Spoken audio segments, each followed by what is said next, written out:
We begin our report with new details about the gunman in the mass shooting at the University of Nevada, Las Vegas. The shooter was a professor who was rejected for a job at the school. Authorities say he had a list of people to target. At least 3 people were killed. They weren't on his list. We've learned 2 of their names. Patricia Navarro-Velez, an assistant professor of accounting, and Cha-Jen Chang, a professor of business.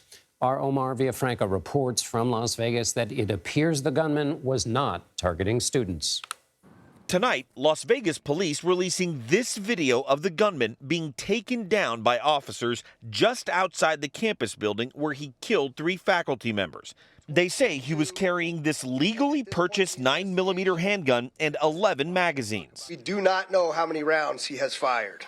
CBS News has learned the suspect was a former college assistant business professor in North Carolina at East Carolina University for almost 20 years, resigning in 2017. He applied to work at UNLV, but did not get the job.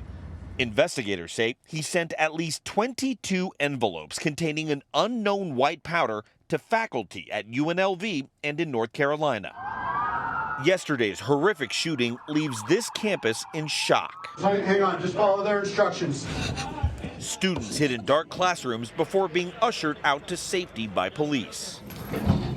Junior film student Hannah Werner's screenwriting class stacked desks against the door when they heard the gunfire. We don't know where the shooter is, we don't know what happened, so we all just decided to stay in the room. She showed us the alert students received on their phones. I was like, wow, this is real, this is actually happening. Werner recorded this video when officers arrived a short time later and escorted students to safety. And so they said, like, come on out with single file line. Are your hands up at this point? Hands at your sides, just like that, yeah. You felt this was going to happen eventually. Yeah, because I also work in the school district, not while I'm in school, while I'm teaching.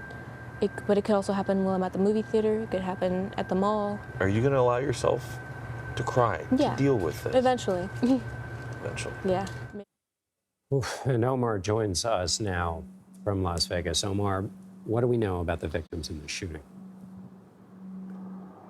Well, John, we know that the victims were in this business building here behind me, which is where the shooter did go in there with his handgun. We understand that one of the victims was a mother. We also know that there is another victim in the hospital as we speak. We're waiting to find out who that person is and their relation to all of this. But all this is really shaking the community here, considering, that this is kind of winding down before the Christmas and holiday break. So people were looking forward to that, and then this happens. Well, yeah, finals are coming up, right? This is a very poignant time in a college year. How are they coping with this? Yeah. Well, and you're right. I mean, students were doing the school stress. They were getting ready for final exams, and that's usually the last thing that they do. As a matter of fact, one student was telling me that she was in class yesterday, and it was her final class of the semester. They just brought cookies to the class, and they were final study stuff, get ready for the finals next week. Now that has been put on hold by the university, and university officials are going to meet tomorrow to kind of figure out what they can do and what's the proper speed to move forward on this. Because in the course of us trying to talk to people here, some students that we talked to and told our producing crews here that they were willing to talk, but they didn't want to come back on campus yet. There's still that trepidation and that fear after such a traumatic event. So the university is going to have to figure out, they're going to discuss it tomorrow. Hopefully we'll learn something soon. Omar Villafranca in Las Vegas. Thank you very much, Omar.